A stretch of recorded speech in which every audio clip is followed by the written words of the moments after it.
Olá, eu sou o Magela e esse é mais um programa da série Diálogos sobre Ciência e Natureza. A conservação da natureza no Brasil vem sendo construída com a ação militante de inúmeros ambientalistas, alguns dos quais também tiveram a chance de ocupar cargos governamentais. Nesse espectro de atuação, o exercício do diálogo e da negociação resultou em avanços significativos. Um dos importantes nomes dessa história no Brasil é o nosso convidado de hoje. Converso com o biólogo João Paulo Capobianco. Nesta terça, o programa Diálogo sobre Ciência e Natureza recebe João Paulo Capobianco. Biólogo, ambientalista, fotógrafo e produtor rural, Capobianco é especialista em educação ambiental e doutor em ciência ambiental. Foi secretário nacional de Biodiversidade e Florestas e secretário executivo do Ministério do Meio Ambiente, quando coordenou as ações para a redução do desmatamento na Amazônia. Capobianco já exerceu, entre outras funções, a de vice-presidente do Conselho Nacional do Meio Ambiente e foi presidente do Instituto Chico Mendes de Conservação da Biodiversidade, ICMBio. Autor de diversas publicações sobre questões ambientais, foi também fundador e dirigente de várias organizações não governamentais no Brasil, incluindo a Fundação SOS Mata Atlântica, o Instituto Socioambiental e o Instituto Democracia e Sustentabilidade. Muito obrigado pela gentileza em nos receber e aceitar conversar com a gente. Isso, Magela, é um prazer estar aqui com você e colaborar com esse programa super interessante que você vem implementando. Muito obrigado. Eu queria começar resgatando um pouco da sua primeira experiência, diríamos, como ambientalista. Tudo começa ainda na sua adolescência, né? Como nasceu o ambientalista Capobianco? Olha, essa é uma boa pergunta. Eu acho que foi uma mistura de influências que eu fui recebendo desde garoto. Uma influência muito forte foi do meu avô materno, que era um produtor de café no sul de Minas, um grande produtor, mas que tinha, inexplicavelmente, né, para mim, mesmo hoje, estudando esse assunto, para mim é surpreendente, ele mantinha uma área muito grande de florestas na sua propriedade. Ele tinha mais de 800 alqueires de mata primária, com jequitibás rosa, com árvores incríveis, era um negócio fantástico. E ele foi um dos únicos produtores que, na crise do café de 29, não derrubou a mata para superar, para gerar renda, como na região toda isso aconteceu. Então, quando eu comecei a frequentar aquela fazenda, a Fazenda da Barra, lá no sul de Minas, era praticamente a única área que ainda mantinha um espaço grande de conservação. Então, era um oásis, e meu avô cuidava daquilo de forma muito incrível. Ele pessoalmente cuidava, mantinha equipes para combater caçadores, ele mesmo fazia controle de acervos, era uma pessoa muito velha, ele tinha mais de 90 anos, e assim mesmo tinha muita atividade. Esse é de um lado. De outro lado, foi uma professora que eu tive na escola, no Colégio Santa Cruz, Nícia Magalhães, que era uma ecologista assim, de raiz, né, com quem eu convivi também na escola, e foram fatores que foram juntando e acabaram me levando para esse caminho. E aí você resolve cursar, se graduar em biologia, isso no final da década de 70, não é isso? Aí na verdade, a minha primeira experiência, digamos, como ambientalista foi ainda com 14 anos, quando essa mata que eu me referi do meu avô passou a ser derrubada pelos herdeiros. Meu avô faleceu, veio o inventário, dividiu aquela floresta toda, era muito grande, caiu para vários, e tinha 9 herdeiros diretos, né? E aí começou a haver uma derrubada e eu me envolvi junto com meu irmão, um primo, começamos a organizar a defesa da Mata do Major. O Major era um título que ele tinha recebido como um título, né? Na verdade ele não era militar, né? Mas ele recebeu esse título como reconhecimento do trabalho dele. Então o Major Custódio tinha essa mata e nós começamos a lutar por ela. E aí eu me interessei por esse assunto, e a pessoa que me ajudou naquela época a fazer os contatos, foi lá que inclusive foi o meu primeiro contato com o grande ambientalista, infelizmente recentemente falecido, o Paulo Nogueira Neto, ele que ajudou inclusive as ações de conservação da área. Eu comecei a me interessar por esse assunto, e o caminho natural foi ingressar na biologia, né, onde eu fiquei aí, fiz carreira nessa área. Naquela época, década de 70, início da década de 80, o movimento ambientalista brasileiro ainda estava muito pouco organizado, né? Sem dúvida, nós tínhamos algumas iniciativas fortes, principalmente no Sul. Na época, um grande nome que tinha uma atuação muito importante era o Lutzenberger, na Agapan, no Rio Grande do Sul. Mas eram movimentos isolados. Havia também a FBCN, a Fundação Brasileira para a Conservação da Natureza no Rio de Janeiro, que também já era conhecida na época, mas poucas organizações. No final da década de 70, o movimento ainda era pequeno. No início de 80, começam a surgir movimentos mais intensos, e a partir dos meados da década de 80, 85, 86, 87, até o final, muitas organizações foram criadas, muitas. Assim, as principais fundações de meio ambiente, a SOS Mata Atlântica, a Fundação Biodiversitas, o SPVS no Paraná, e assim vai. Eu não vou citar aqui porque eu vou cometer muita injustiça, mas há várias organizações que foram criadas nesse período onde houve um boom, né, de interesse e de institucionalização na luta na conservação ambiental, a partir de 85, e permaneceu durante muitos anos. Você acha que esse crescimento e essa mobilização pela questão ambiental está muito vinculada à luta contra o crescimento da energia nuclear, da busca pela energia nuclear no Brasil? Não, sem dúvida, isso foi um dos gatilhos, né? Na década de 70, inicia com muita força um movimento na Alemanha contrária às usinas nucleares, à expansão das usinas nucleares. E nós tínhamos aqui no Brasil um caso muito significativo, que era as usinas nucleares de Angra, né? Angra 1, Angra 2 e Angra 3, e depois nós tínhamos as próximas usinas previstas, que era justamente na Jureia, né? Então, nós tínhamos a Jureia 4, 5, depois tínhamos descendo outras previsões de usinas nucleares.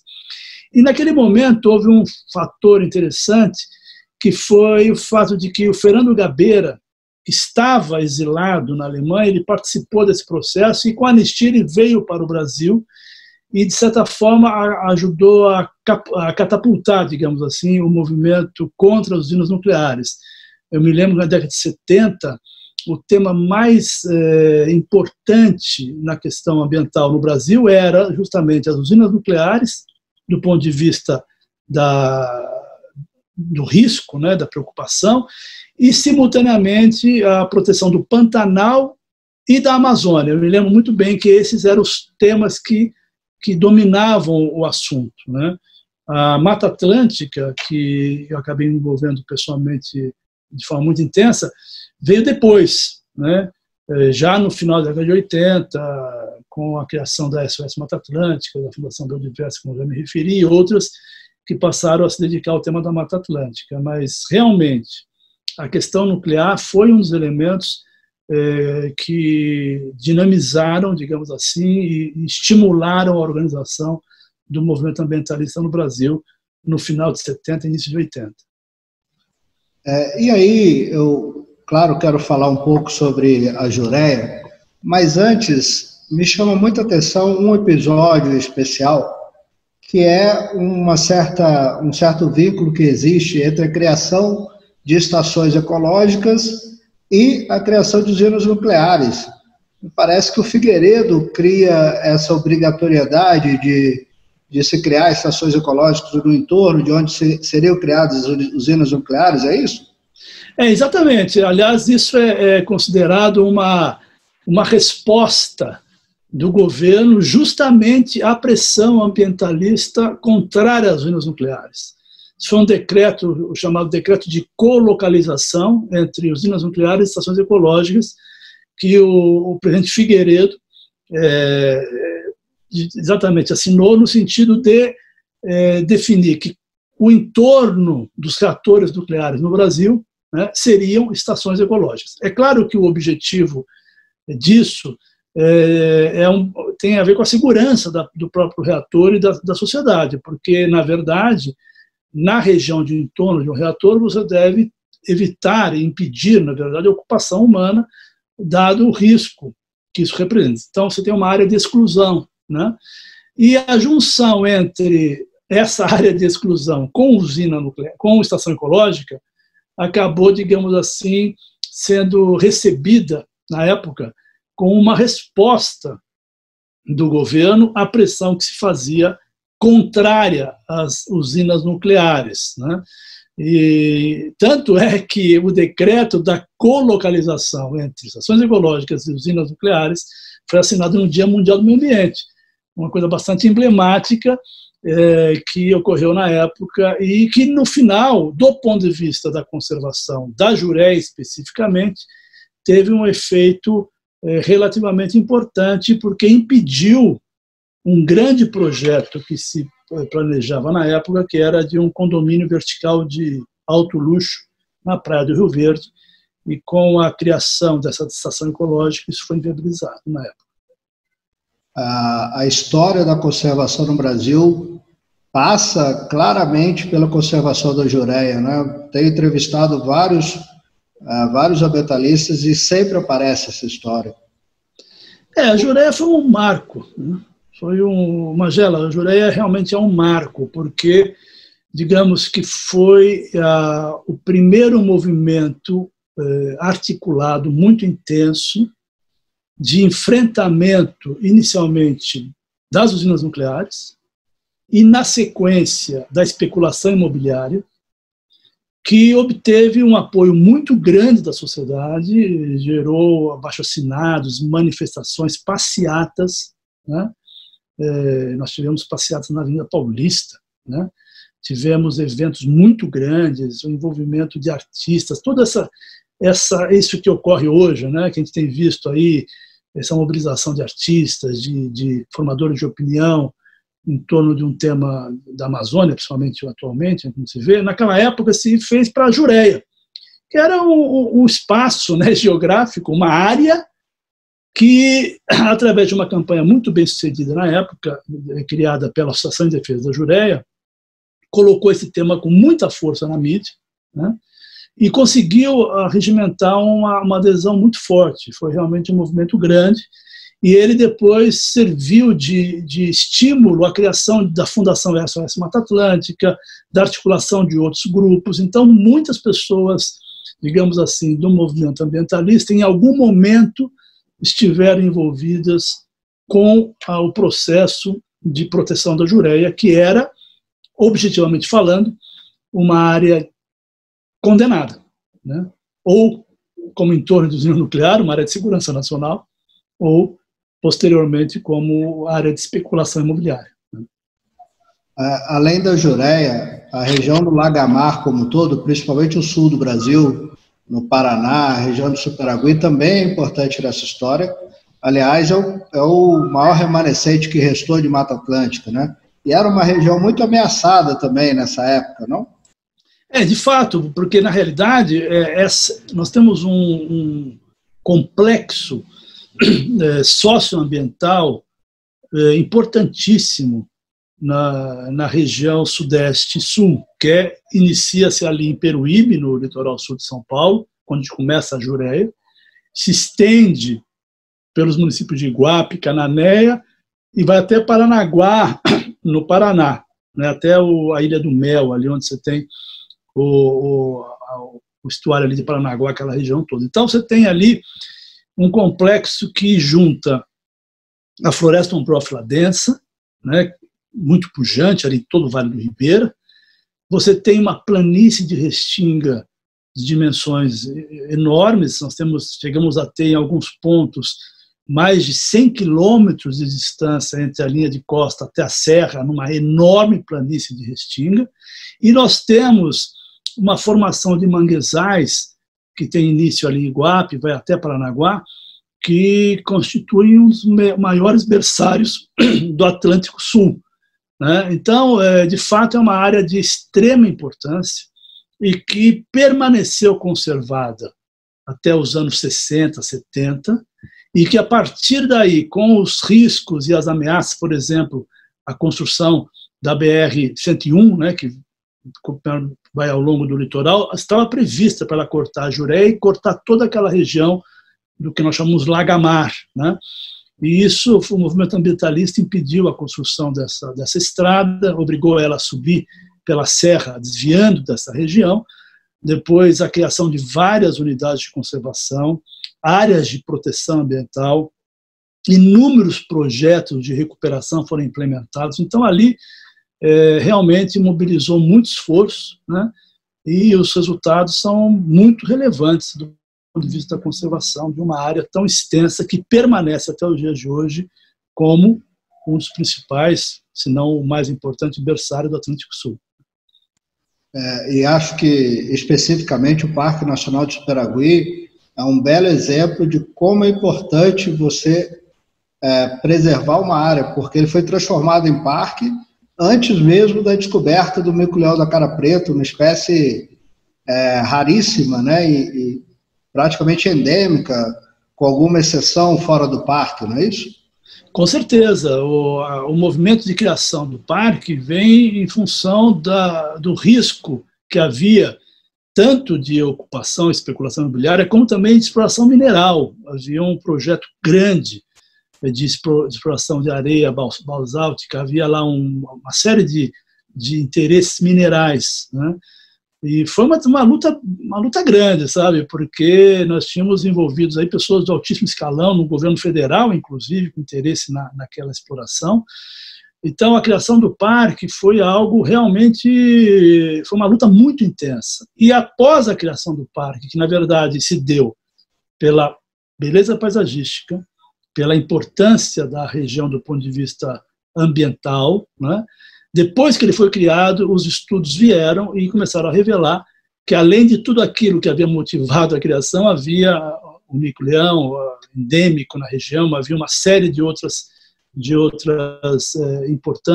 aspectos importantes do ponto de vista da biodiversidade que contribuíram para aumentar, digamos assim, a justificativa da conservação e a valorização daquela decisão da criação do Parque Nacional do Superagui, né, que realmente foi muito importante, né, naquela região toda.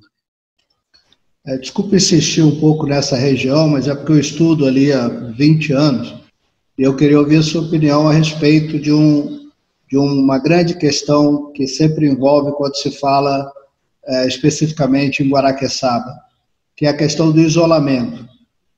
Além da luta, é claro, dos conservacionistas, um dos aspectos que provavelmente manteve a preservação da área foi o isolamento da região. Só se chega lá por uma estrada não pavimentada, bastante ruim, e isso hoje os moradores atribuem o baixo índice econômico do município a esse isolamento. A minha questão é o seguinte: esse isolamento que antes preservou a área, hoje pode condenar essa região, já que há uma incompatibilidade entre conservação e desenvolvimento econômico? Bom, primeiro que eu não acho que exista incompatibilidade entre conservação e desenvolvimento econômico, né? O nosso problema é que o desenvolvimento econômico está, via de regra, associado à substituição do ambiente natural por exemplo, agricultura pecuária em certas regiões, ou expansão urbana, ou expansão atrás de loteamentos, etc. Então, o grande problema ali não é realmente o isolamento, ou se manter o isolamento. A questão ali é você garantir que determinadas atividades econômicas possam se desenvolver de forma compatível com a região. Por exemplo, o turismo, né? Que ela é uma região com uma vocação turística enorme. Você pode criar grandes oportunidades de receptivos, você pode capacitar a população local, comunidades locais, para o turismo local, que é algo extremamente valorizado no mundo todo, né?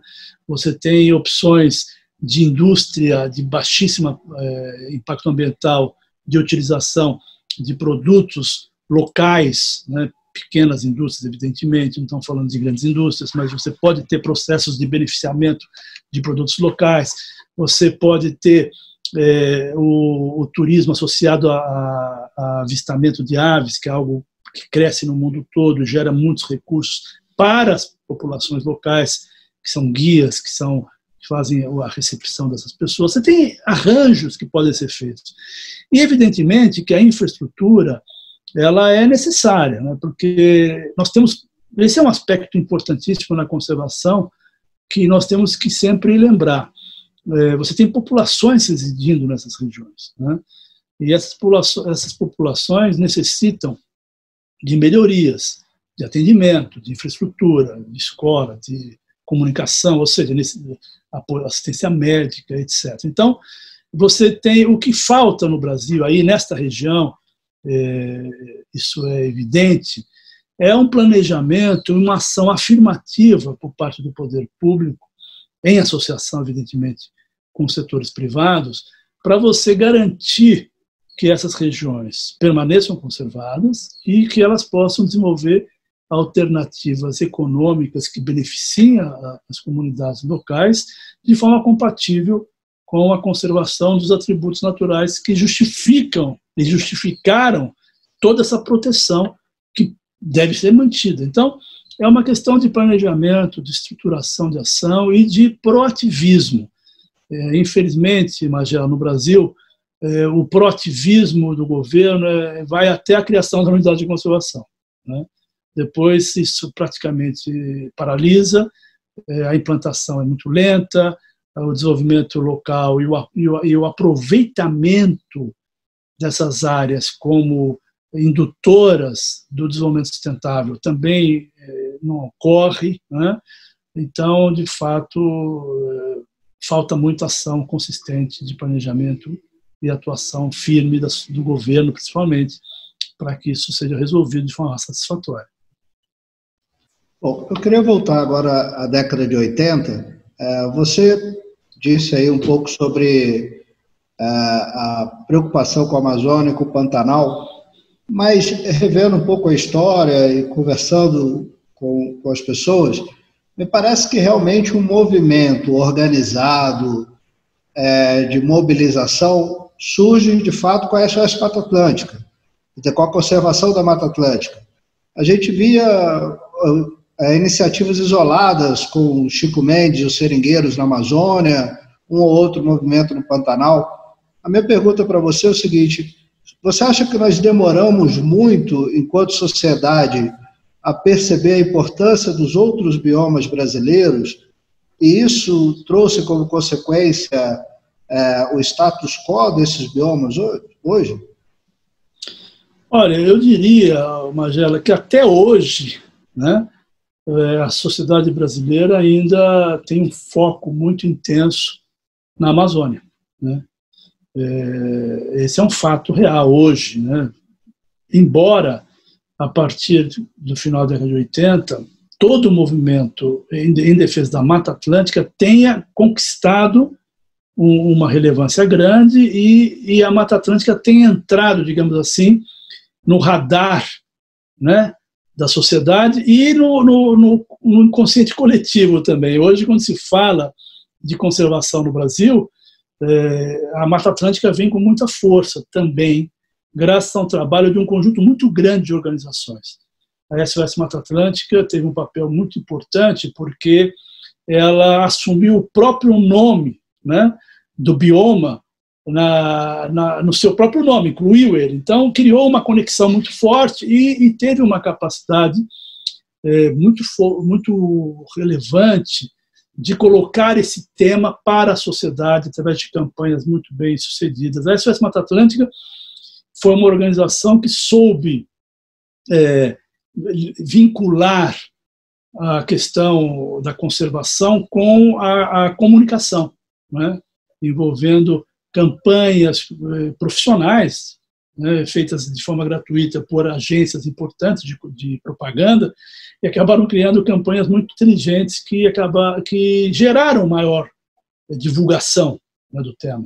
Antes da SOS, nós tivemos a questão da Jureia. A Jureia também teve uma campanha de opinião pública muito forte, que foi aquela campanha fantástica, em que uma mão entrava, pegava o decreto da Jureia e transformava aquilo através de técnicas de origami num animal da Jureia e dizia: ajude a transformar um parque de papel numa estação ecológica de verdade. Foi um negócio que teve um impacto enorme, gerou muita discussão e ajudou a colocar a Jureia, na época, para a sociedade. As pessoas passaram a entender e a saber que existia um problema ali, né? A SOS fez o mesmo com a Mata Atlântica, mas não foi só a SOS. Várias organizações no Brasil inteiro atuaram. Eu me lembro que, na época, em 92, durante a Rio 92, lá no Rio de Janeiro, nós criamos a rede de ONGs da Mata Atlântica. Essa rede chegou a congregar mais de 300 organizações no Brasil inteiro, e num trabalho conjunto, né, que foi o que viabilizou o Decreto 750, a Lei da Mata Atlântica, a regulamentação da lei, um conjunto enorme de iniciativas que se deram no Brasil todo, né, e ajudaram, digamos assim, a colocar a Mata Atlântica numa situação bastante diferente do que ela se encontrava antes desse esforço, né? A Mata Atlântica vinha sendo desmatada proporcionalmente num ritmo maior do que a Amazônia. O que eu quero dizer proporcionalmente? Em relação à área que existia, né? A Amazônia tem número de desmatamento em quilômetros quadrados muito chocantes, né? Inadmissíveis, inaceitáveis. Mas proporcionalmente ao que havia de floresta e o desmatamento, a Mata Atlântica vinha sendo degradada num ritmo maior, mais acelerado, né? O mesmo com o Cerrado, né? O Cerrado, em alguns momentos, ao longo dos últimos 20, 30 anos, ele teve a sua degradação mais intensa, proporcionalmente, né? E às vezes até, em números absolutos, maior do que a Amazônia. No entanto, ele não entrou no radar da sociedade, não virou uma prioridade. Então, nessa questão ambiental, a gente tem muito este problema, né? Uma falta de conhecimento, né, sobre o mais importante da nossa biodiversidade, que é justamente a diversidade. Quer dizer, o que faz do Brasil um país mega diverso e que nos abre várias oportunidades para o futuro e garante as nossas características de país megadiverso é justamente os diferentes biomas e ecossistemas que compõem esses biomas, que todos devem ser preservados, né? Não adianta a gente conservar a Amazônia e manter a Amazônia intacta, se fosse possível, não é, mas se fosse, e perder os outros biomas, né? Será um desastre ambiental de qualquer forma, né? Eu ia mesmo tocar esse assunto do marketing, que foi o sucesso da SOS Mata Atlântica, mas trazendo isso para o movimento ambientalista como um todo, você acha que nós, ambientalistas, ao longo da história, nós dialogamos mal com a sociedade, por isso nós não conseguimos atingir boa parcela da sociedade, e uma das razões talvez seja termos romantizado demais a questão ambiental e não termos associado ao longo dos anos a questão ambiental, questões econômicas, de saúde pública e outras questões importantes para a sociedade? Sabe, mas eu acho que essa é uma discussão bastante... é uma questão polêmica, digamos assim, né?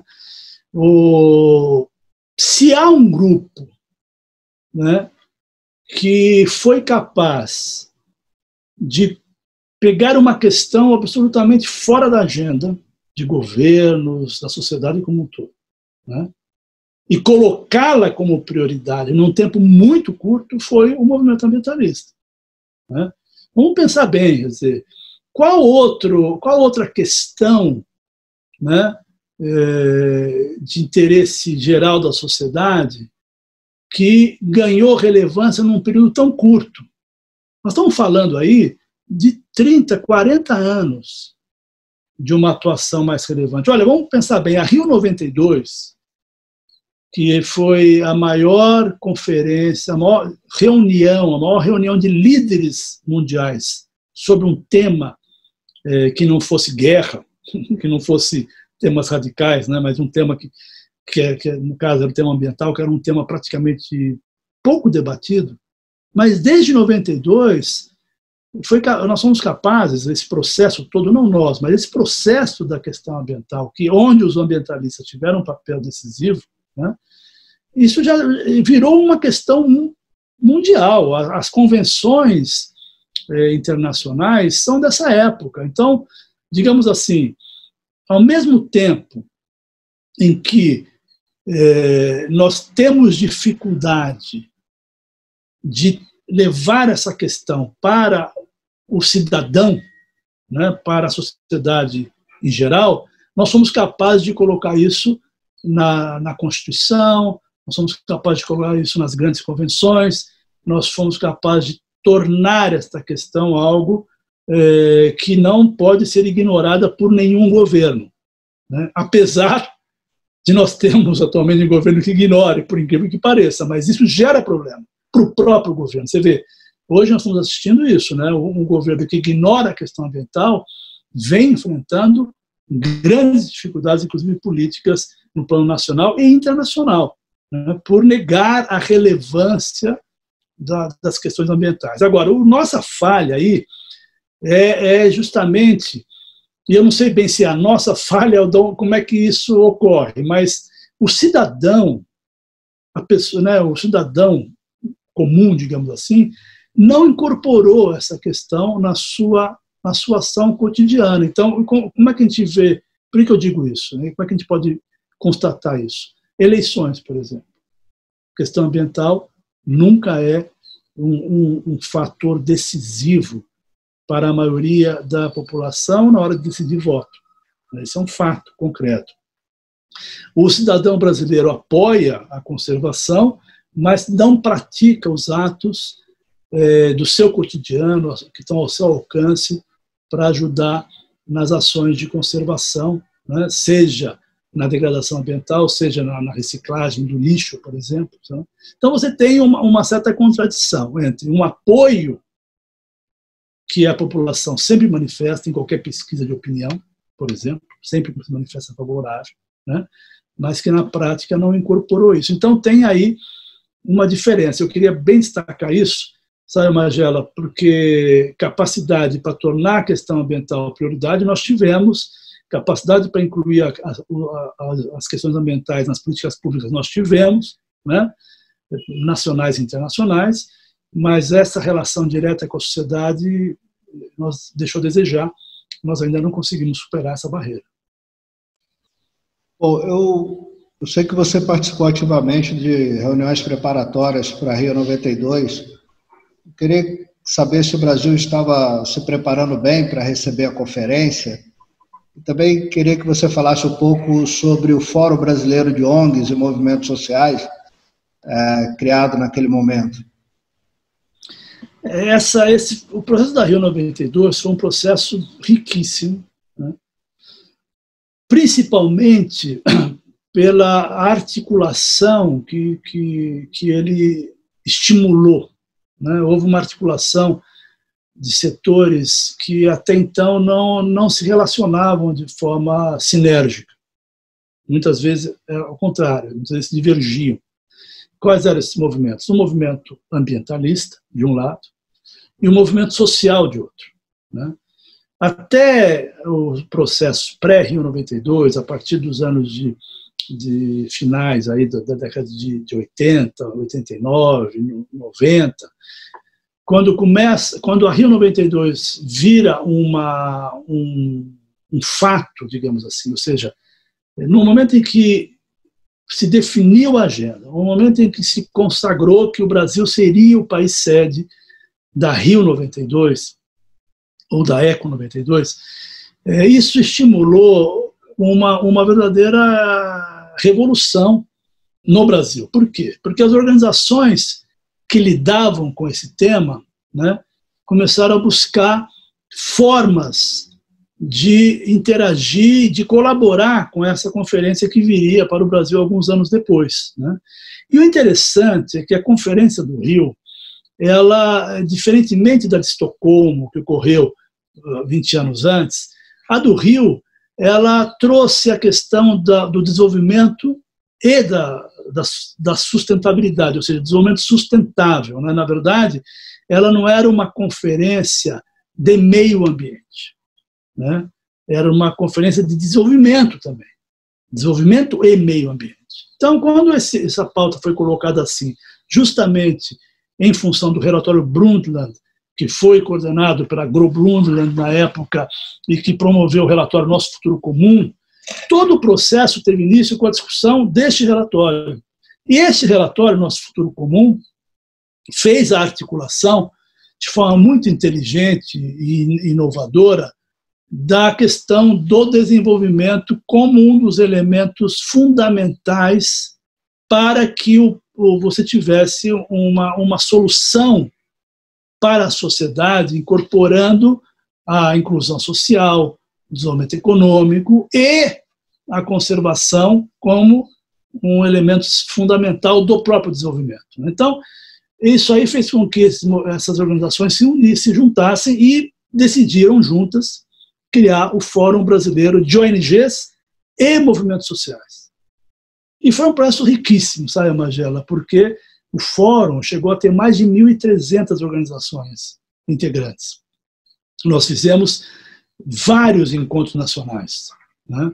E nesses encontros nacionais, nós reunimos o Fórum, que era esse conjunto de organizações, para discutir a agenda da conferência, preparação de documentos, definição, inclusive, de questões logísticas, por exemplo, a decisão de fazer o Fórum Social dentro da Rio 92 e toda essa estruturação, como é que a gente podia trazer mais organizações e movimentos sociais do mundo todo para, em paralelo à conferência oficial, gerar um debate, contribuições, tudo isso foi discutido pelo Fórum Brasileiro em articulação com organizações internacionais do terceiro setor e dos movimentos sociais. Então, eu diria que foi um divisor de águas, inclusive foi daí, dessa experiência, que surgiu o Instituto Socioambiental, que eu participei da criação depois, e que nós decidimos colocar no nome a palavra socioambiental, para dizer justamente isso, o desafio de um país mega diverso como o nosso, e ao mesmo tempo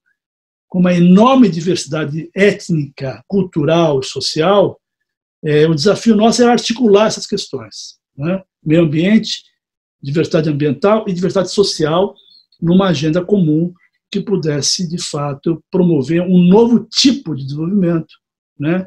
Que fosse adequado a um país como o nosso. Você acha que você tocou na Conferência de Estocolmo em 72, e a participação do Brasil foi desastrosa, né? Historicamente, nós conhecemos isso. Você acha que essa participação desastrosa do Brasil em Estocolmo em 72, e também alguns eventos como o assassinato de Chico Mendes no final da década de 80, influenciaram na escolha para o Brasil sediar a Eco 92, ou você não vê relação?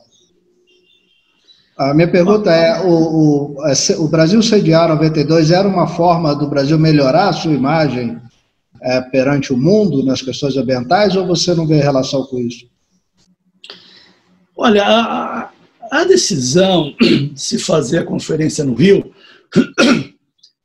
teve uma relação muito forte com o fato de que a Amazônia estava no debate planetário já desde os anos de 1985, 86. Né? Nós tivemos aí, lembre-se que na época, um documentário muito importante da BBC, que teve muito impacto, chamado A Década Perdida, em que se mostrou a evolução dramática do desmatamento da Amazônia. O Brasil, ele era um dos focos internacionais do debate sobre o meio ambiente, né? A Amazônia, de fato, mobilizou discussões de grande relevância e estava, portanto, o Brasil estava digamos, era o país que estava mesmo no foco, vamos dizer assim, no foco. Lembre-se que antes da Rio 92, nós tivemos, inclusive, a famosa reunião do G7, dos países mais ricos, que decidiram apoiar e investir um valor altíssimo na conservação das florestas tropicais brasileiras. Esse debate estava pegando fogo no mundo todo. Então, o fato do Brasil sediar a conferência foi algo que, para nós, naquele momento, eu me lembro bem, foi até uma surpresa o Brasil ter aceito, porque contrariava, de certa forma, aquela posição nacionalista, né? E aquela história do famoso fantasma da internacionalização, né? E nós achávamos, inclusive eu me lembro bem que nos debates que nós organizávamos antes da decisão, nós achávamos que o governo brasileiro não iria concordar. Nós fizemos inclusive manifestos, fizemos abaixo-assinado na época, pedindo para que o governo aceitasse sediar a conferência e tal, mas nós mesmos tínhamos pouca esperança nisso, porque a reação brasileira a esse debate, especialmente sobre a Amazônia, era muito visceral, né? Mas, para nossa surpresa, digamos assim, o governo aceitou e decidiu sediar a conferência, né? Eu diria que não há a menor dúvida de que o interesse internacional de fazer isso no Brasil, né, se deveu em função dos acontecimentos com a Amazônia, né, que era o tema central. E a morte de Chico Mendes, evidentemente, foi um fator que ajudou a colocar esse tema na pauta no Brasil e fora do Brasil. Lembrando que no Brasil, no final da década de 80, nós tivemos uma ação forte, né, que foi a criação do Programa Nossa Natureza, foi a criação do IBAMA, a regulamentação e a criação do Fundo Nacional do Meio Ambiente, e uma série de iniciativas, o próprio programa PRODES do INPE, que monitora a Amazônia, começou em 88, foi um período ali, o final da década de 80, em que a questão da Amazônia ganhou um baita de um impacto e acabou criando um ambiente propício para que o Brasil sediasse a Rio 92, não há a menor dúvida. Eu queria começar a falar agora um pouco da sua ação governamental. Depois de anos criando e atuando nas organizações não governamentais, você acabou citando a criação do Instituto Socioambiental, motivado aí até pela essa união dos movimentos sociais que surge durante a Rio 92. Primeiro eu queria saber se atuar no governo, depois de tantos anos atuando em ONGs, é um fardo duro demais e, de certa forma, se decepciona ao perceber que não dá para concretizar todos os projetos que você sonhou durante sua ação ambientalista? Magela, a minha experiência no governo foi surpreendente, né? Totalmente diferente da minha expectativa original, né? Por que eu digo isso? Primeiro porque eu resisti muito a aceitar o convite de ir para o Ministério do Meio Ambiente, né?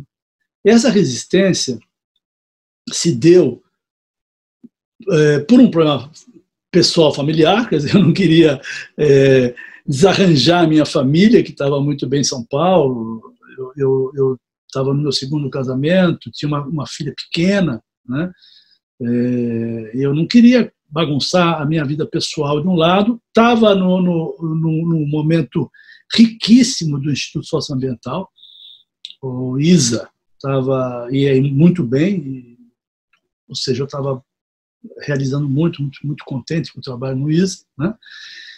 Mas havia um fator também que era o seguinte: uma leitura que se faz do governo da incapacidade de fazer coisas, da excessiva burocracia, da falta de recursos, da falta de tudo, né?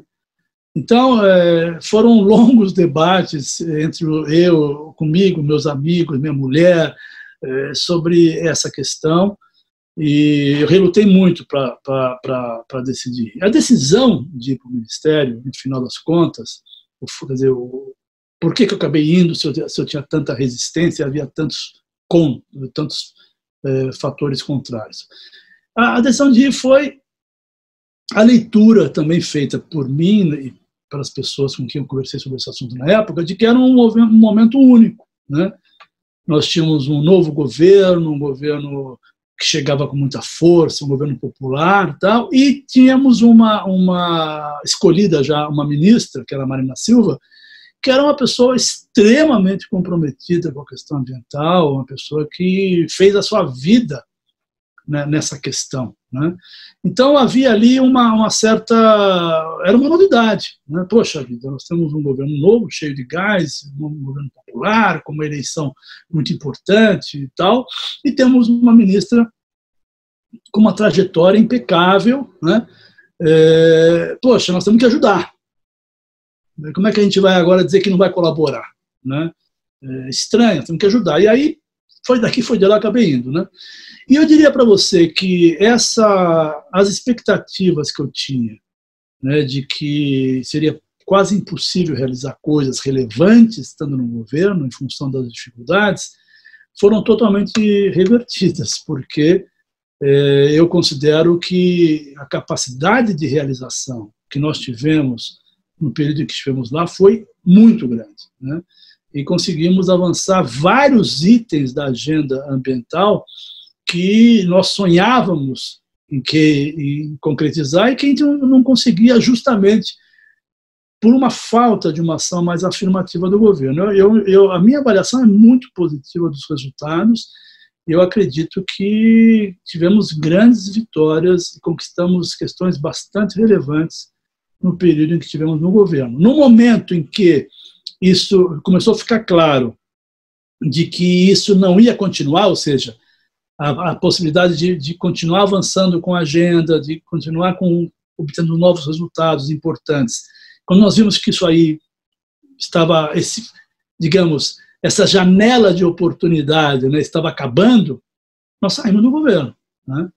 Então, a minha avaliação é muito positiva e eu, pessoalmente, inclusive, foi um período muito realizador para mim, pessoalmente e profissionalmente.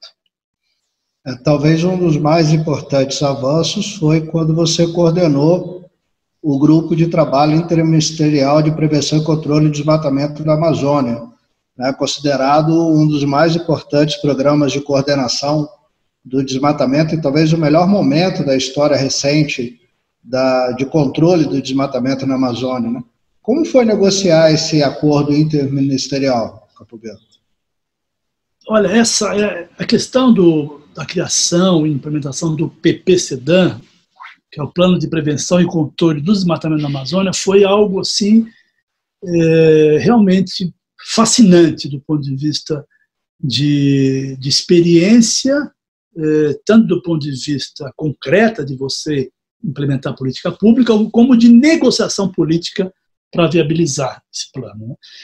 Quando nós iniciamos, eu me lembro que no terceiro dia que eu estava no Ministério, na verdade no segundo dia, eu cheguei em Brasília no dia 2 de janeiro de 2003, para a posse do presidente do IBAMA, Marcos Barros, numa solenidade grande, e no dia seguinte, dia 3 de janeiro, dia do meu aniversário, eu tive a minha primeira reunião, digamos, de trabalho com a ministra Marina Silva, que eu não conhecia antes, conhecia profissionalmente, de eventos, de congressos, debates, mas eu não tinha uma relação pessoal com a Marina, né? Eu nunca tinha conversado a sós com a Marina, digamos assim. E ali naquela ocasião eu me lembro bem que nós discutimos, conversamos coisas gerais, só eu e ela, e a uma certa altura ela me fez uma pergunta, né? O que eu considerava prioritário, porque a minha agenda era biodiversidade e florestas, então eu tinha várias questões, né, na agenda. E eu disse para ela, falei para ela um negócio que veio na hora, assim, né, sem pensar, falei, olha, Marina, nós temos N coisas para fazer. Aliás, eu tinha até um papel, né, onde eu tinha um monte de tópicos na parte de recurso genético, na parte de criação de unidade de conservação, na parte da lista de espécies ameaçadas, né? Tinha um monte, a questão de manejo florestal, tinha um monte de tópicos ali anotados, né? Falei, agora, eu acredito que se nós fizermos um monte de coisas na área de floresta e biodiversidade, e também nas outras áreas, questão de lixo, questão de recursos hídricos, questão de poluição, ou seja, tem uma agenda enorme que o Ministério tem que cuidar. E muitas coisas podem ser feitas. Mas eu digo, se nós fizermos um monte de coisa, super legal, mas não conseguimos reduzir o desmatamento da Amazônia, a sua avaliação será de fracasso, né? Em função da sua origem, dos seus compromissos de vida, eu acho que a agenda da redução do desmatamento deveria ser uma agenda prioritária, e eu acho que nós devíamos assumir, inclusive, a responsabilidade pela redução, dizer isso publicamente, e não apenas de ação de controle. E ela, na hora, falou, eu concordo com você, concordo, vamos fazer isso. Eu já pensava isso, e você falando, eu concordo, vamos implementar. E aí começamos a discutir como fazer isso. E a primeira questão que nós concluímos na nossa conversa era o seguinte: a questão do desmatamento da Amazônia não pode ser uma agenda do Ministério do Meio Ambiente. Ela tem que ser uma agenda do governo federal. E ela deve ser capitaneada pelo presidente da República, né? Quando nós chegamos a essa conclusão, evidentemente, falamos, pô, e agora, né? Como é que faz isso? A grande vantagem é que a Marina tinha uma relação extremamente fácil, muito próxima do presidente da República. Então, o primeiro passo que nós tomamos foi exatamente esse, foi de levar essa questão, a demanda, de que fosse instituído um grupo interministerial e que esse grupo fosse coordenado não pelo Ministério do Meio Ambiente, mas pela Casa Civil da Presidência da República, para garantir o poder de convocação efetiva, não burocrática, efetiva.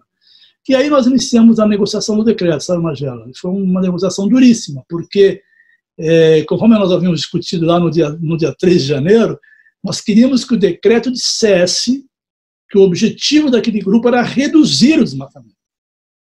E houve muita resistência de ministro, dizendo que isso era absurdo, que o que a gente podia nos comprometer, como governo, era de atuar para controlar o desmatamento, mas não para reduzir o desmatamento, porque nós não tínhamos as ferramentas.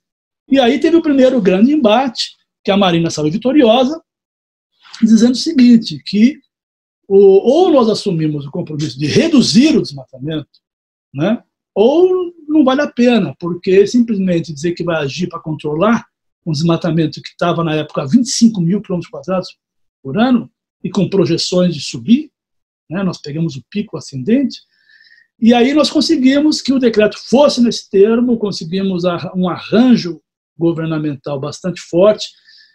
Nós estávamos tão preocupados com a forma como se daria isso, que nós conseguimos incluir no decreto uma condição de que só poderiam participar do grupo ou ministros ou secretários executivos, para evitar que ocorresse o que sempre acontece, né? Você cria um grupo, aí o cara manda o quinto escalão, que não tem poder de decisão, não sabe, não pode falar nada e fica lá só preenchendo burocracia daquele espaço. Então, o PPCDAM foi concebido de uma forma muito estratégica, colocada no coração do governo, liderado pela Casa Civil, na época era o Zé Disseu, né?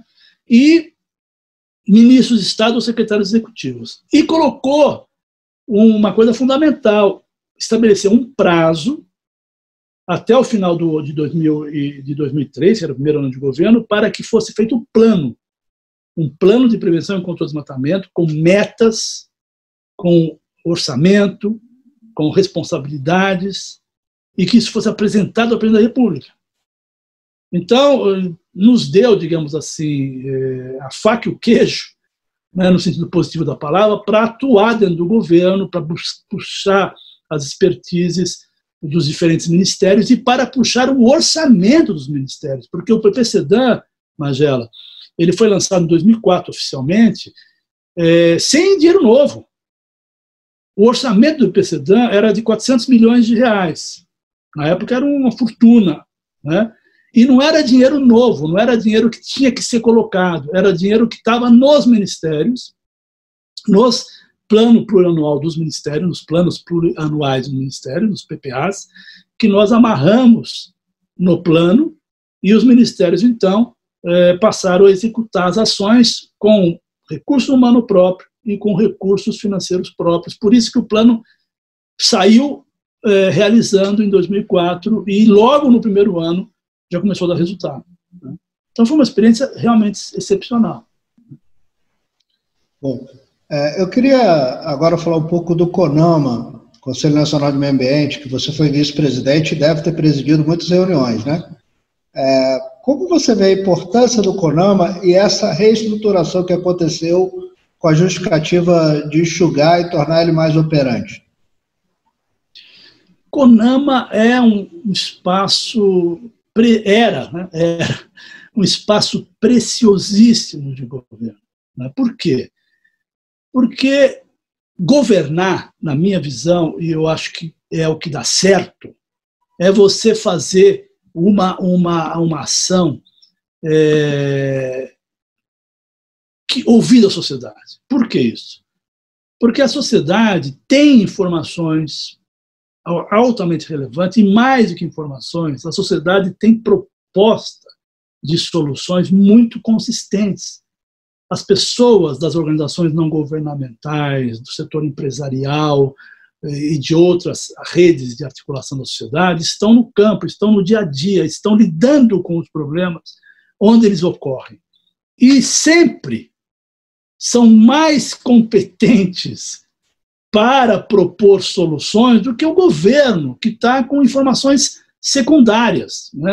Não tem informação primária da realidade. Então, o CONAMA é isso, o CONAMA é uma caixa de ressonância que permitia, na época, o contato entre um conjunto muito amplo de pessoas que tinham como prioridade a questão ambiental e que proporcionavam ao governo soluções, ideias, propostas, e também alertavam para problemas que não estavam no radar do governo, o governo nem sabia, e que no CONAMA eram apresentadas, como forma de moção, como uma forma de discussão, de grupo de trabalho. Tal. Então, eu acho muito lamentável, Magela, o que aconteceu com o CONAMA no atual governo, porque eles destruíram exatamente, na minha opinião, o que o CONAMA tem de mais relevante,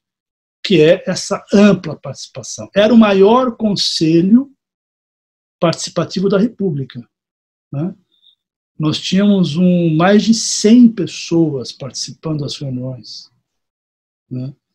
Mais de 100, se considerar os observadores, que nós sempre dávamos direito de fala. Nós nunca barramos a participação de ninguém, nunca impedimos que um observador fizesse uso da palavra. O CONAMA era o espaço em que todos iam para colocar questões na agenda, propor novas questões, propor novos desafios, propor novas ações. Então, eu acho lamentável que o atual governo confunda, né, esses espaços de discussão e debate com coisas inúteis, como o próprio ministro disse, que eram discussões inúteis. Ora, desculpa, essas são as discussões mais importantes. O CONAMA nos ocupava um dia por mês, 2 dias por mês. Qual é o problema de você, como ministro de Estado, ou como secretário executivo, presidindo o CONAMA, de ficar ali 1 dia ou 2 dias, tendo a oportunidade de receber inputs, receber sugestões, receber análises que você não teria acesso? É um equívoco. O que foi feito com o CONAMA é lamentável, né? E uma perda brutal que eu espero que seja revertida o mais rápido possível. Um outro momento muito marcante da sua passagem pelo Ministério, pelo menos para nós, eu trabalho especificamente com áreas protegidas há 25 anos, mas também foi polêmico, né? Foi a criação do Instituto Chico Mendes de Biodiversidade em 2007. Era um momento em que se criticava, porque se imaginava um esvaziamento do IBAMA, mas você e Marina foram muito contundentes, né? E hoje ninguém duvida da importância e do sucesso dessa atitude. Fala um pouco desse momento para a gente, dessa firmeza que vocês tiveram nessa decisão. Olha, a criação do Instituto Chico Mendes foi algo muito intenso, para usar um adjetivo, tentando explicar o que aconteceu, porque quando nós trabalhamos a agenda no Ministério, a partir de 2003 até 2006, nós elencamos algumas prioridades, né? Fizemos várias coisas. Se você olhar na agenda, vai ver que tem várias coisas que foram feitas, né? É difícil de centralizar, mas sem dúvida nenhuma a questão da redução do desmatamento da Amazônia foi um elemento central, né? Quando nós iniciamos essa agenda, nós organizamos o PPCDAN em 4 áreas, né, que eram 4 eixos: o monitoramento e controle, fiscalização, etc., né, o ordenamento territorial e fundiário, desenvolvimento econômico sustentável e infraestrutura sustentável. Depois, no processo de detalhamento, de discussão do plano, nos primeiros meses de operação, nós juntamos a infraestrutura sustentável com o desenvolvimento sustentável, porque achamos que faziam parte do mesmo eixo. Então, eram 3 eixos, né?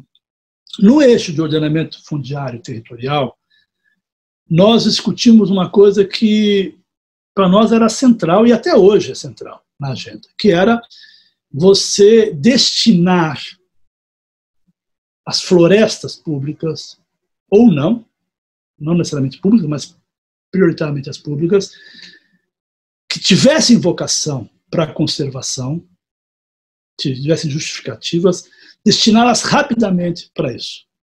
E fazer o reconhecimento também acelerado dos direitos indígenas e das comunidades quilombolas. Então, por que nós fizemos isso? Porque nós acreditávamos que nós tínhamos que retirar da frente da expansão predatória a disponibilidade de áreas públicas ou áreas não ocupadas, né? Então, nós criamos ali um verdadeiro muro verde, que a gente chamava. Se olhar, você pegar as unidades de conservação na Amazônia, não só na Amazônia, tá? Porque nós criamos no Mata Atlântica, criamos nas Araucárias, mas estamos olhando na Amazônia especificamente agora. Se olhar elas, historicamente, as grandes unidades de conservação no Brasil, na Amazônia, eram criadas em regiões mais afastadas da frente predatória. Na área de expansão do arco do desmatamento, tinha poucas unidades de conservação, que para nós era uma surpresa e não justificava. Por quê? Porque nós queríamos justamente associar a conservação desses espaços com o freio da expansão da fronteira agropecuária predatória. Então, nós fizemos ali um esforço muito grande, um planejamento intenso, e conseguimos criar mais de 20 milhões de hectares, a maior parte deles justamente na frente, bloqueando a expansão da fronteira agropecuária, né? Bom, nós aumentamos tremendamente o volume de unidades de conservação, a área sob proteção, né?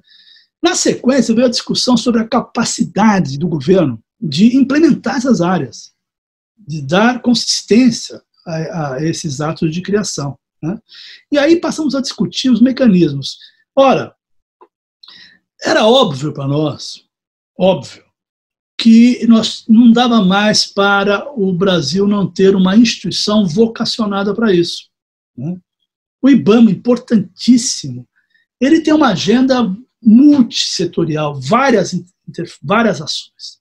E tem uma parte do IBAMA que é fundamental, que é a questão de fiscalização, a questão de formulação de políticas públicas né, de implementação, de políticas públicas, de implementação, não formação, mas implementação, e a parte de licenciamento, que era, de certa forma, no início do governo que nós chegamos lá, era uma coisa colateral, assim, sabe? É uma coisa absurda, nós não tínhamos nem equipe, não tínhamos nem diretoria de licenciamento. Então, nós entendemos que o Brasil precisava de uma agência ambiental, né, com poder de comando, controle, com capacidade de licenciar, assegurar a boa gestão, e, ao mesmo tempo, nós tínhamos que ter uma ação firme, tanto no desenvolvimento florestal, para estimular o desenvolvimento florestal, manejo florestal sustentável na Amazônia, principalmente, como também para as áreas protegidas. É aí que surgiu a discussão de que nós deveríamos criar 2 órgãos novos.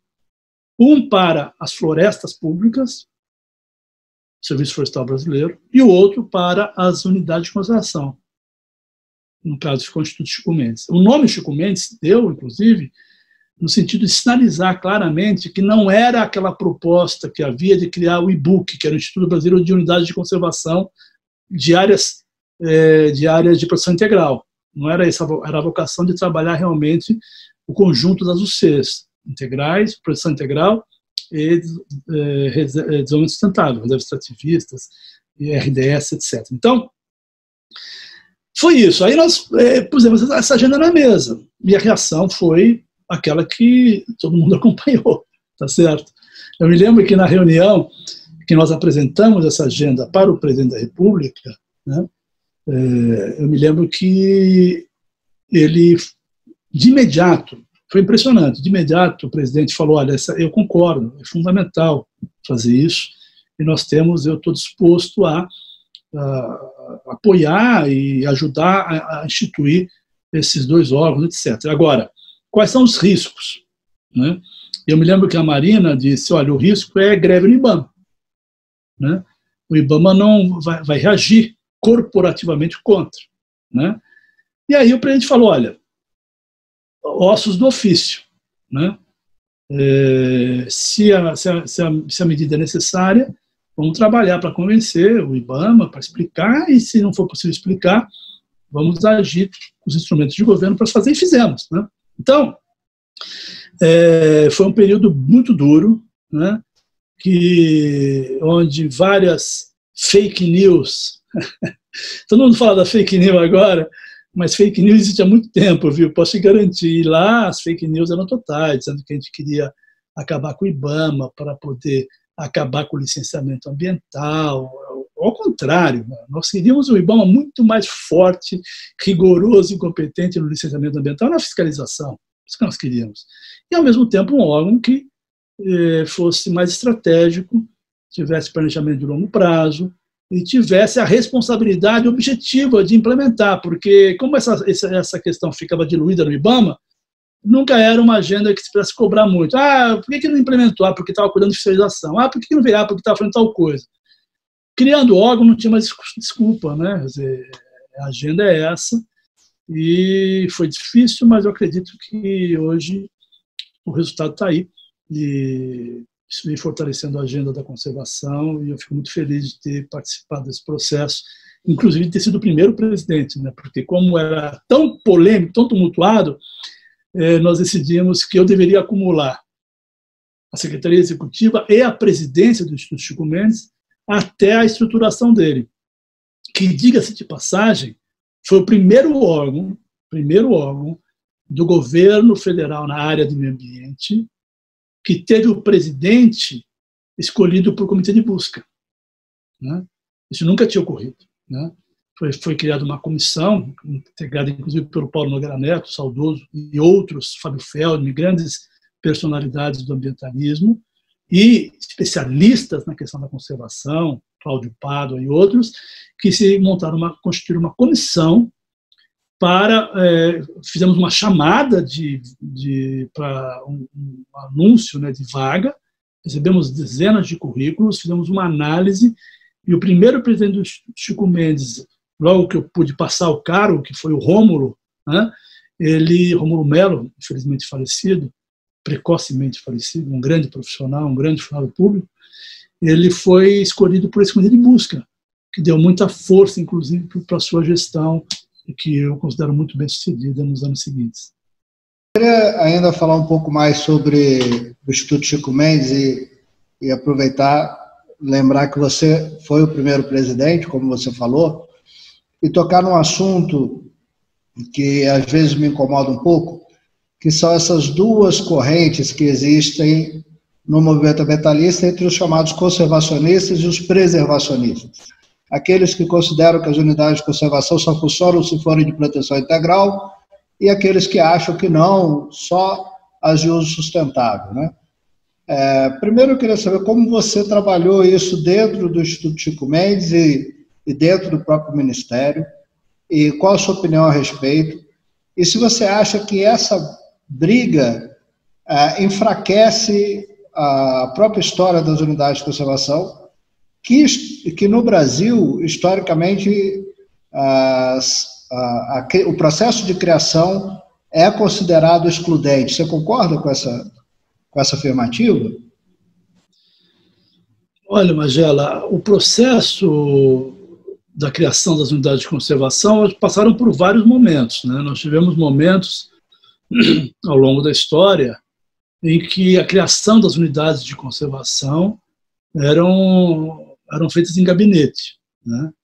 E, de fato, com pouquíssima preocupação em relação a possíveis ocupações, a presença de comunidades, etc. Então, isso ocorreu de fato, né?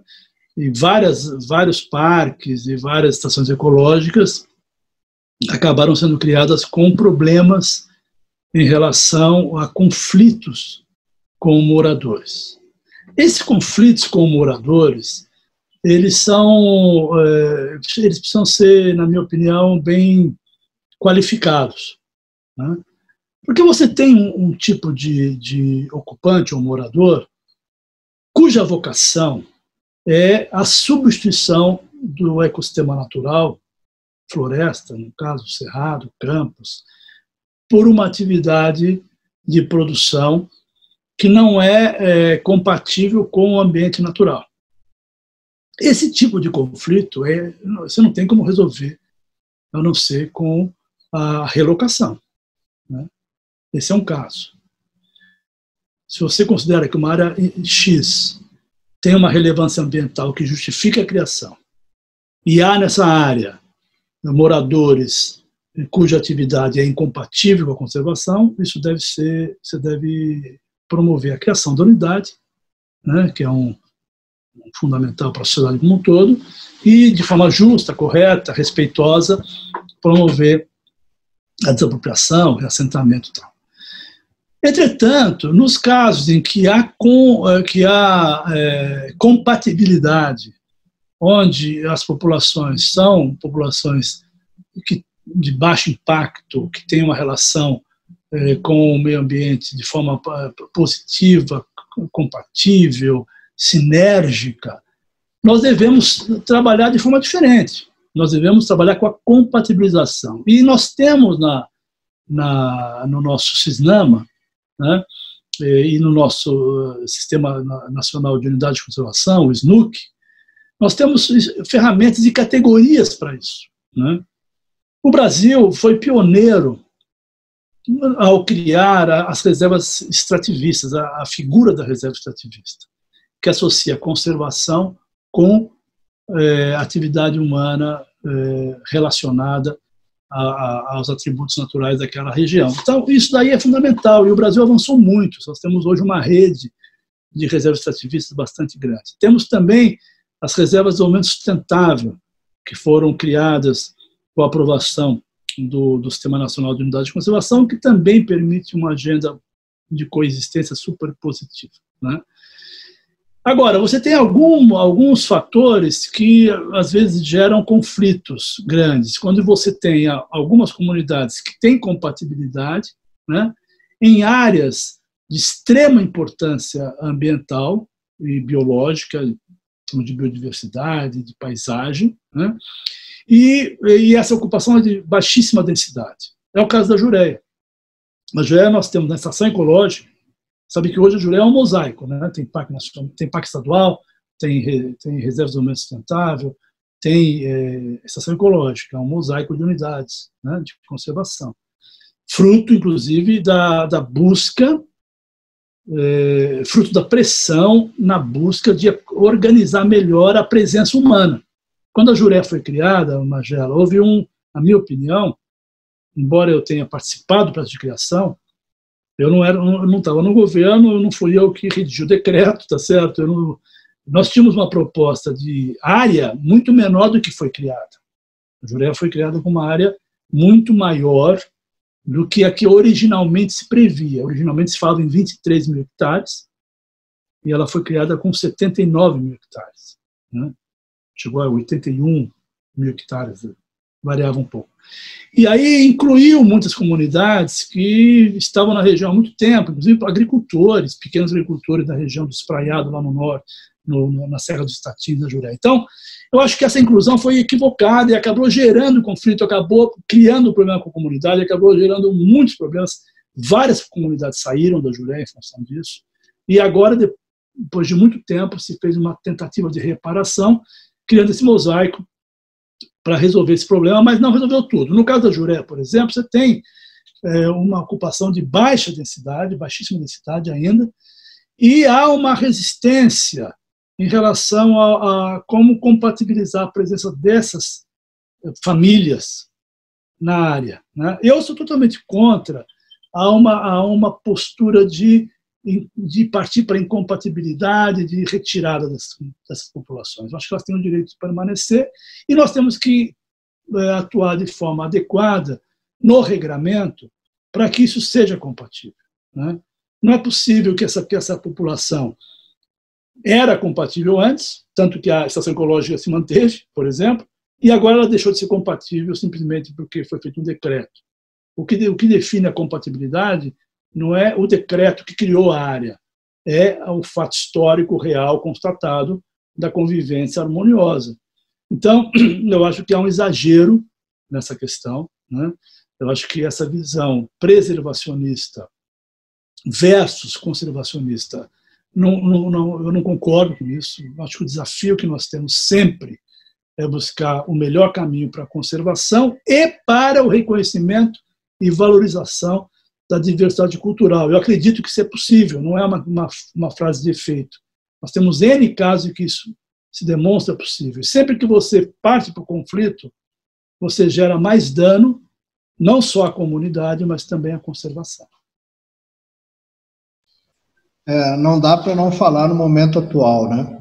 Você acha que esse é o pior momento da história recente do Brasil, sobretudo no que se refere à questão ambiental, e isso pode trazer consequências econômicas nas relações internacionais? Nós vivemos, sem nenhuma dúvida, o pior momento da nossa trajetória ambiental, não há a menor dúvida. Olha, digamos assim, eu milito na área ambiental já há mais de 30 anos. Nós sempre tivemos dificuldades, nunca foi fácil. Nós demoramos 14 anos para aprovar a Lei da Mata Atlântica, né? Demoramos outro tanto para aprovar a Lei de Crimes Ambientais. Tivemos N embates com relação ao Código Florestal. Foram muitas lutas, né? Muitas disputas de agenda, né?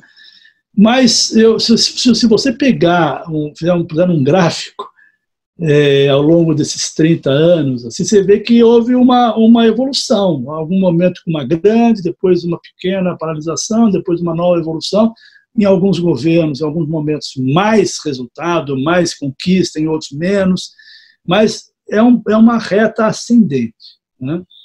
Eu acho que nós estamos vivendo agora, não agora no atual governo, eu acho que já desde a partir de 2013, 2014, uma inflexão nisso que se acirrou no atual governo. Né? Nós já vimos numa fase bastante difícil, né, nos últimos anos, e agora no atual governo nós estamos enfrentando uma coisa inédita, que é uma posição antiambiental. Porque, sabe, Magela, ao longo do tempo, nós tivemos governos mais comprometidos, mais sensíveis à questão ambiental, e governos menos sensíveis, menos comprometidos. É normal, né? Mas nós nunca tínhamos tido um governo antiambiental. Um governo declaradamente antiambiental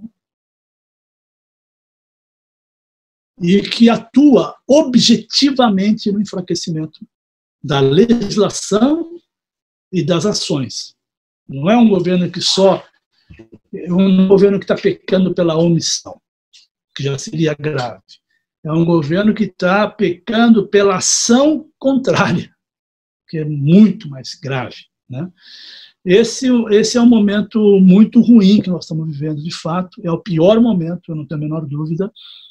E nós vamos ter que ter muita capacidade de atuação enquanto sociedade para evitar que um governo, apenas um governo, comprometa conquistas de mais de 30 anos da luta socioambiental no Brasil. E os impactos que isso pode trazer para a economia e para as relações internacionais? Os impactos desse tipo de postura antiambiental já estão ocorrendo na economia de forma clara. Você já tem uma pressão internacional enorme sobre o Brasil, nós estamos perdendo receita, o governo foi capaz de cancelar o Fundo Amazônia, que eram doações a fundo perdido. Imagine uma situação dessa.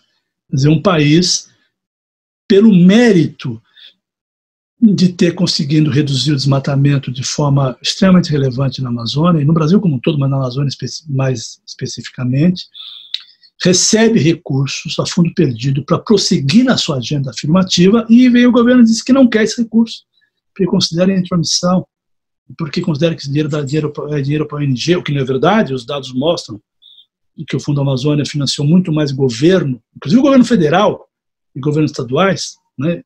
Então, baseado em informações erradas e divulgadas propositadamente de forma equivocada para enganar a sociedade.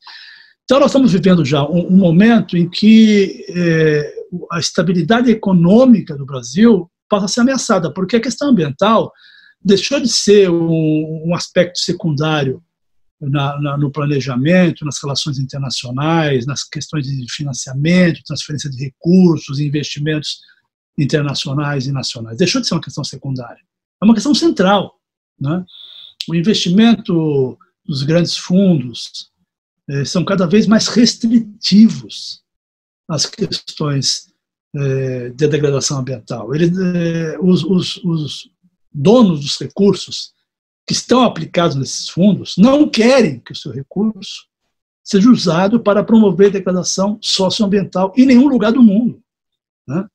Então, começa a haver uma restrição da entrada de recursos e começa a haver também um questionamento cada vez maior, que já se traduziu em atos concretos, então não é apenas uma possibilidade, já é real, de que você tenha o fechamento de mercados, porque o consumidor, na Europa, nos Estados Unidos e outros, começam a questionar, né, aquela empresa de supermercado que vende produtos, calçados, etc., começa a questionar sobre a origem desse produto, se aquele produto foi produzido de forma adequada, se respeitou as questões das comunidades e as questões ambientais, e esse questionamento começa a criar um constrangimento, né, e um fechamento de mercado.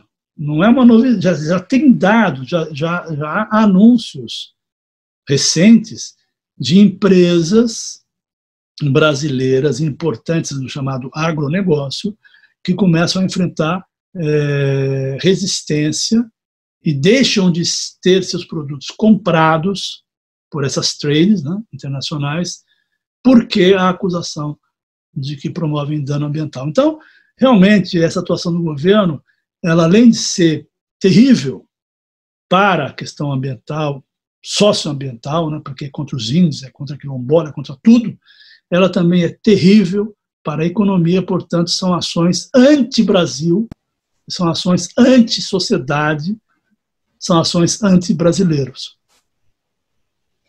E o que é o Instituto Democracia e Sustentabilidade, Capobianco? O Instituto de Democracia e Sustentabilidade é uma organização que a gente chama de think tank, né? É uma organização que produz estudos, relatórios, análises, né, focadas na inter-relação entre a democracia e a sustentabilidade, como o próprio nome diz, né? Por que isso? Porque nós temos a compreensão de que a democracia é um elemento básico, fundamental para que haja sustentabilidade. Por que nós dizemos isso? Muito simples. As questões ambientais, em geral, são o que a gente chama de questões ligadas aos interesses difusos da sociedade. Não necessariamente é um interesse de um cidadão específico. Conservar a Amazônia é interesse difuso da sociedade, de todos os brasileiros. Não é um interesse específico de um ou outro. A poluição do ar afeta o conjunto da sociedade, né? A poluição dos rios, o saneamento, a questão climática. Nós estamos falando de questões que dizem respeito ao conjunto da sociedade. Portanto, esses assuntos, o debate em torno deles, as decisões de como agir frente a eles, exigem processos democráticos e participativos para que você consiga reunir na tomada de decisão ou na formulação de uma política pública a visão do conjunto e principalmente da maioria da sociedade. Então, como é que você implementa uma ação em prol da sustentabilidade? Por mecanismos de consulta, de participação democráticos.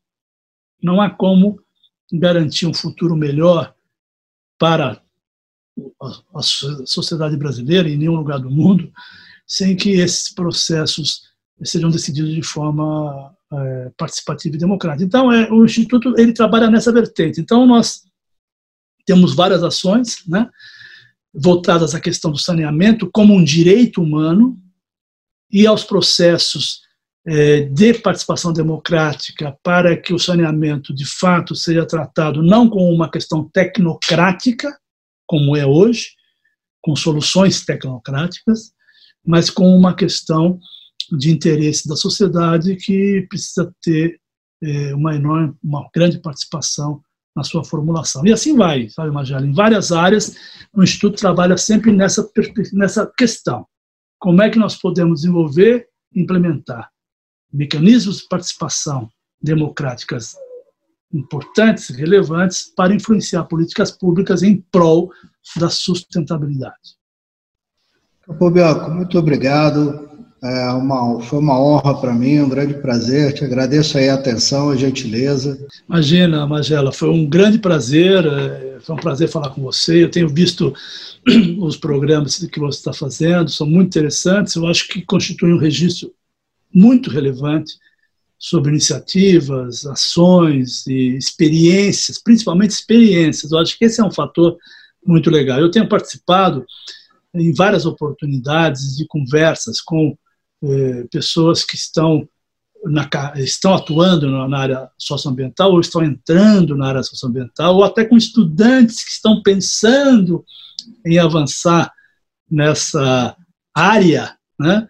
E eu tenho visto como é importante a gente ter oportunidades de mostrar experiências que foram realizadas, trajetórias, conquistas, derrotas, né, para que as pessoas conheçam melhor a história do socioambientalismo no Brasil e isso, de alguma forma, possa contribuir para o aprimoramento do trabalho dessas pessoas. Então, estou muito feliz e obrigado pelo convite, estou sempre à disposição. Obrigado. Bom, esse foi mais um diálogo sobre ciência e natureza. Se inscreva no nosso canal e nos vemos semana que vem com mais um convidado.